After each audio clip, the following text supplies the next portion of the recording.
All right, good morning, good afternoon, good evening, whatever time it is for you guys. Welcome. My name is Mary Gallagher, one of the co-authors of Teach a Child to Read with Children's Books. And welcome, we have a ton of new members. So let your friends know that when they're asking to join the group, if they could just complete those 3 questions very quickly. That just helps me to kind of weed out folks that might be just joining for spam or promotional reasons. Trust me, there are people who do that. So to save your time and mine, that'll just help me make sure that we're letting people in the group that really want to be here to help their children learn to read. So welcome everybody. Let's talk about reading strategies that you can use when, let's say, sound it out doesn't work, right? So we know that typically when our kids are learning to read, we say things like, well, go ahead and sound it out. And that works some of the time, but it doesn't work all of the time. It's not always the best strategy, because if that's the only strategy we're using, kids are gonna struggle when they come to words they can't sound out, like sight words. Okay, we'll talk about that in a second. They're also gonna struggle when they come to words that they haven't learned those phonics skills for. And then what tends to happen is you as parents kind of hold them back. And so the whole premise behind Teach a Child to Read with Children's Books is that you can use real children's books to teach your child to read. Those are very different from the phonics readers, right? Because the phonics readers are usually very controlled words based on a few phonics sounds that your child has learned. There's nothing wrong with using the phonics readers a little bit and sometimes to emphasize and reinforce those phonics sounds. But when they're lacking in a lot of rich vocabulary, they're lacking in building fluency, and they're lacking in excitement and joy. And so one of the main tenets behind Teach a Child to Read with Children's Books is that we want your children to love to read. We want them to know that reading isn't about just sounding out small contrived words, but it's about reading rich children's literature. We don't want you to hold back on that while your child is still learning to sound out words and decode and memorize sight words and things like that. So there's a bunch of other strategies that you can use. That way, when your child encounters a word that, you know what, maybe they can't sound out, but maybe they know a couple letters, or maybe they know the beginning sound and the ending sound, they can use some other strategies to maybe come up with that word. And with your help right there, you can kind of guide them into which strategies to use. Once your child is comfortable using some of those strategies, let's start doing that on their own, and you'll have to remind them several times. And in the group below, I have a video of a child that I worked with over the summer, and she is dyslexia. And when I first started working with her, she didn't use any strategies. If she did not know a word, she just skipped it or made something up. As I worked with her in just a couple of weeks, she was starting to use strategies to figure out that she could figure out some words, because with a child who has dyslexia, maybe, you know, the typical way to learn to read doesn't always work. So I had to give her lots of other strategies so that she would feel confident. So let's talk about what some of those strategies are. I'm not going to cover all of them today, but if you're here and you have questions, please put your questions into the comment section. I'd be happy to address those. I had someone join the group just recently and said, my child's about 4 and she's starting to really want to read. She's super excited about reading and she's trying to sound some things out. Should I just put aside the regular books for now and only focus on phonics? And my answer was, no, you've come to the right place. That's the whole premise here, is that you don't have to put aside real good children's literature books from the library these just to focus on phonics books right now. You can combine the both. You can combine both of them. You can create your lessons out of those children's books for phonics. So let's talk about what should we do when sound it out doesn't work. Okay, so I just have a few little notes here. So sound it out is going to work when we have very predictable words like cat, C, and then short A, and then T. So you'll often hear a child go cat, and then encourage them to kind of smooth or slide that word together, just like I drew that little slide underneath it, so that they're making that fluent, cat. So we don't want children who are just isolating sounds. We want them to be able to put those together. If your child's not putting sounds together, it could be a couple of reasons. They're too focused on just the isolated sounds. So you want to back off on the phonics a little bit and introduce some of these other strategies so they have to think holistically. It could also be that they just don't have a lot of confidence, or sorry about that, or that they're just not quite ready. Like they know these sounds make sounds, they know these letters make sounds, but they're not quite ready to become readers yet. So when else is sounded out going to work? Sounded out's going to work for a long vowel word like lake.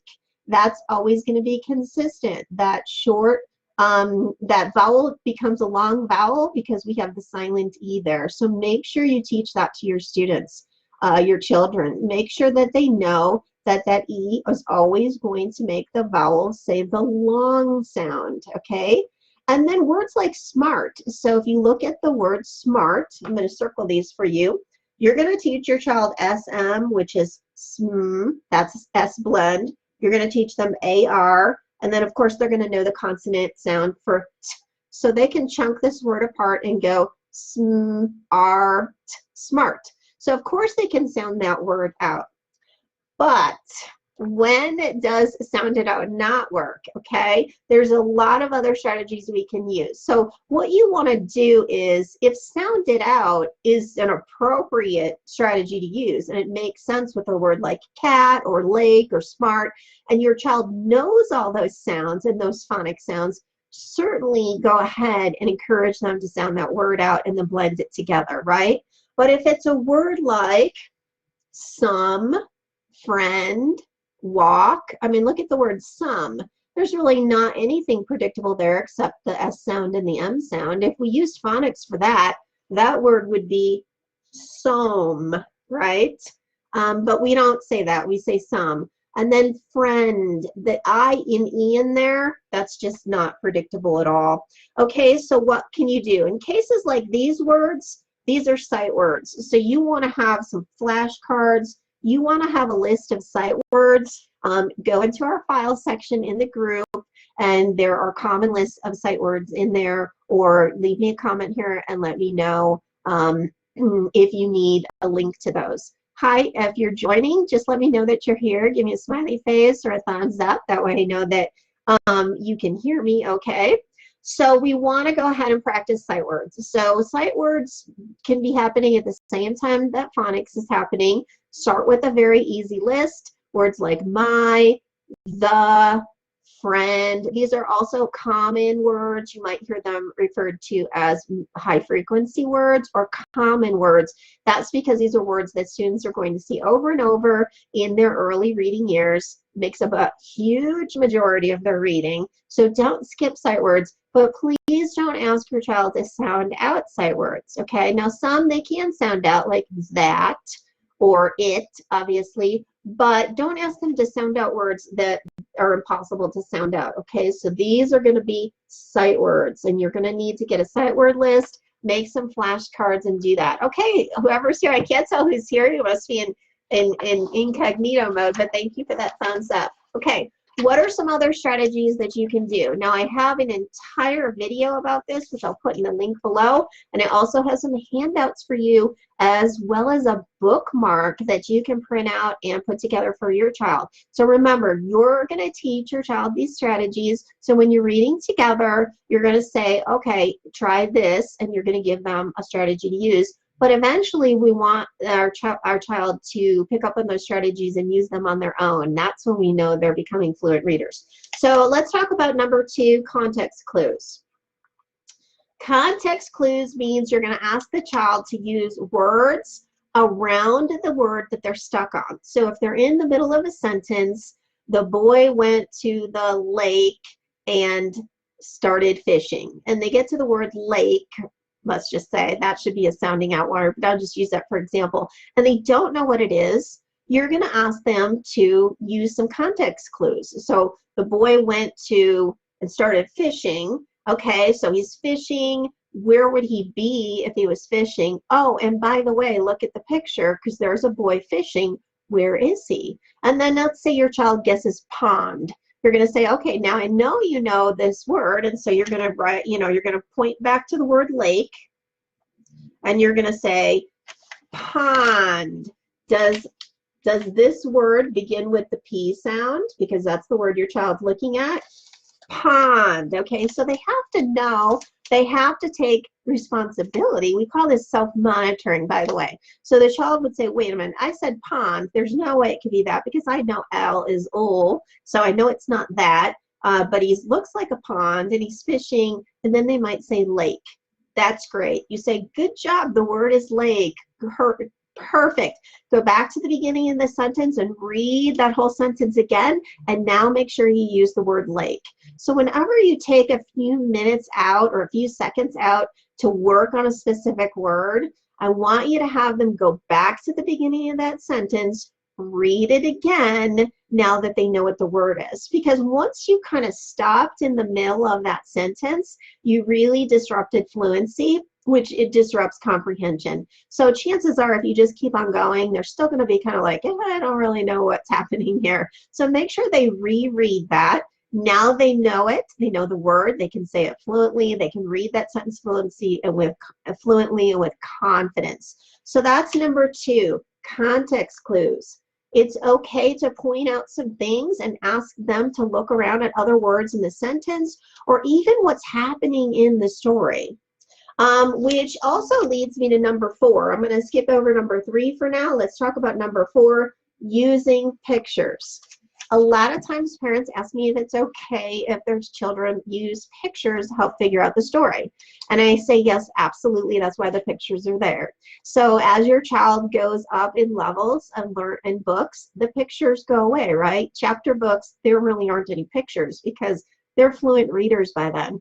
But it's okay. Those early readers are going to be heavily matched from the words to the pictures. Okay, so just give me a thumbs up if that makes sense to you, if you've noticed that. So the child should be able to look and see there's a bear on the page, and then they get to the word bear. So it begins with a B.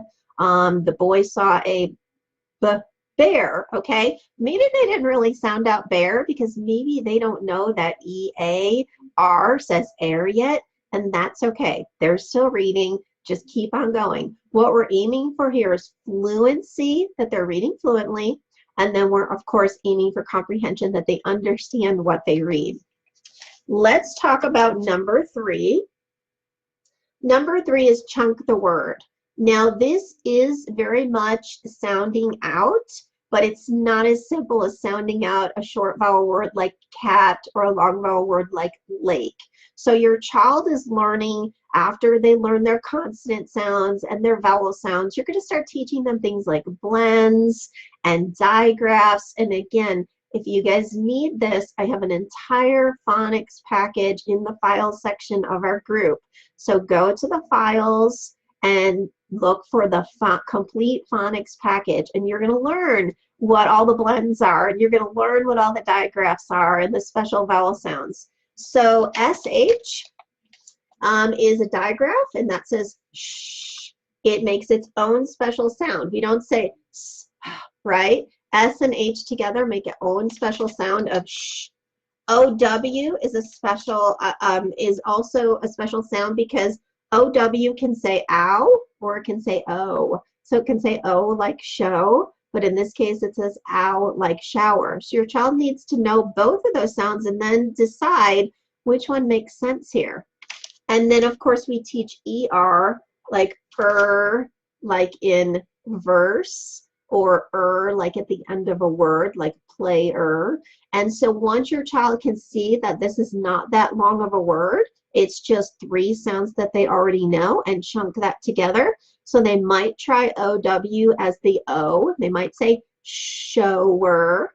And then that's when you can say something like, does that make sense? Or look at what's happening in the story. And then obviously if it's about rain or if it's about somebody taking a shower, shower is going to make more sense in there. So this word might take them a little bit of time, but once again, once they get it, lots and lots of praise, and then have them go back to the beginning of the sentence and read it through again so that they're getting that fluency, and they feel confident that they've tackled that word. So lots of confidence building right now. All right, let's look at number 5. A lot of times this is a big question. Skip and come back to the word. So a lot of times this is controversial. Is it okay if my child skips words? Well, ultimately, no. We don't want your child to skip any words, because ultimately what's going to happen is fluency suffers and comprehension suffers. So like that child I was talking about that I was tutoring over the summer, the girl that had dyslexia, she would just skip words if she didn't know them. Well, it's because she didn't have any of these other strategies in her tool belt. So she was unsure what to do, so she skipped it. Fortunately for her, she's really super smart, so a lot of times she could fill in the blanks, but that's not going to fly when kids get into 3rd, 4th, 5th, 6th grade reading, right? Because there's too much content. There's too many important words. So ultimately, we don't want your child to skip words, but when they're beginning readers, it's okay if they skip a word, read to the end of the sentence, think about what they've read, come back to the beginning of the sentence, and try that word again.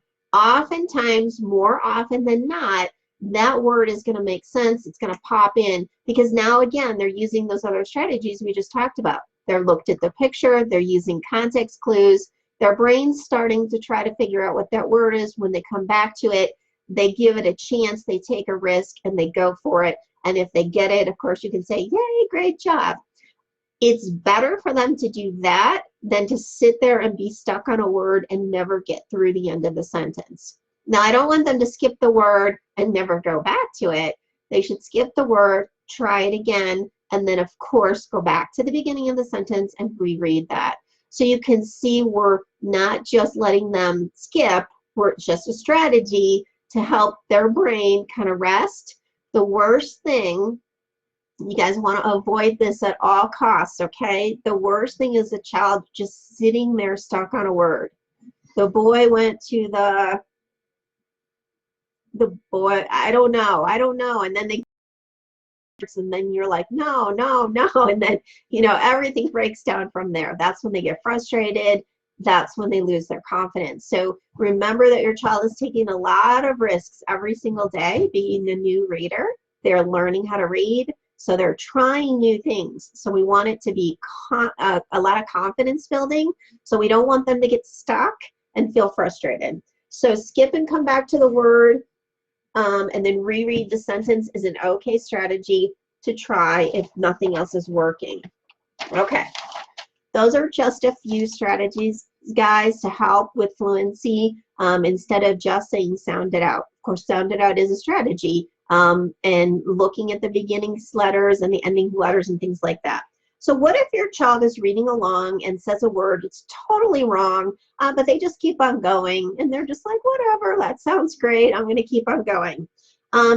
There's 3 things that you can say to help your child go back and figure that word out.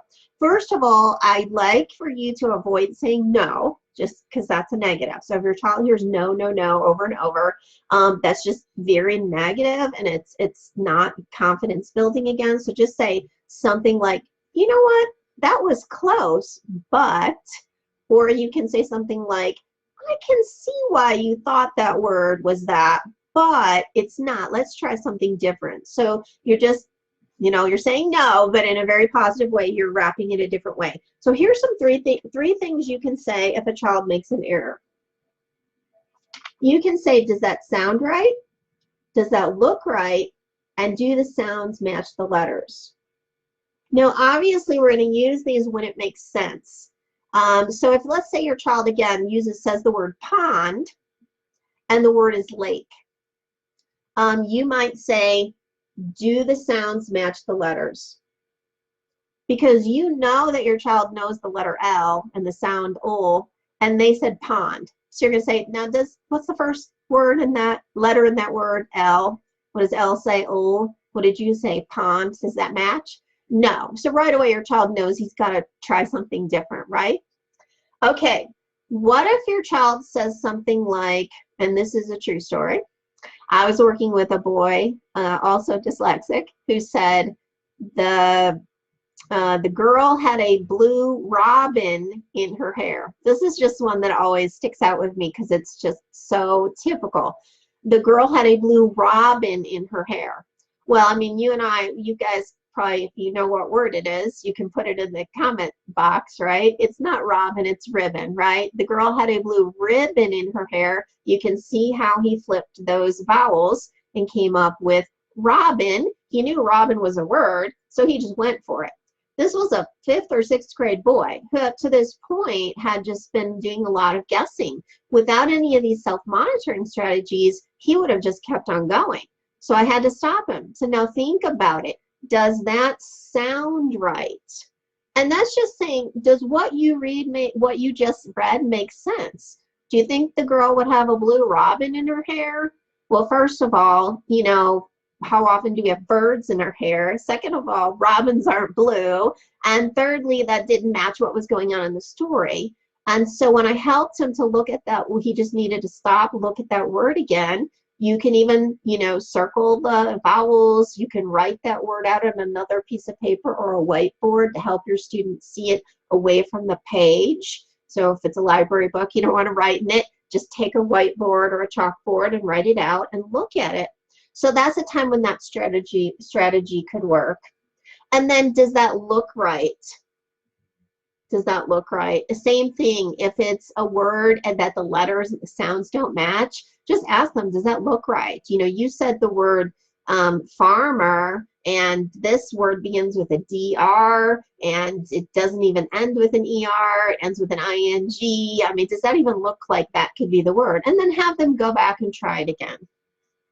All right, guys, make sure you check out the file section to grab some of those files, the phonics package, the bookmark for strategies, and then the other document of what you can do to help your child learn those strategies. I'll put a link for the video down below. And if you have questions while you're viewing this, please put them in the comment section, and I'd be happy to answer those. Of course, almost every child is a little bit different, so the strategies that are going to work for your child, you know, maybe it may be a little bit different than work for others, but also at different times and stages. So don't just stick to one strategy, try different ones. You're going to become an expert on which strategy is the best to use when, but more importantly, then your child will become self-monitoring and figure out how to use those strategies on his or her own. Thank you for joining, those of you that were here. Look forward to your comments in the comment section below, and we'll continue next week with some more Facebook Lives. Thanks, everyone.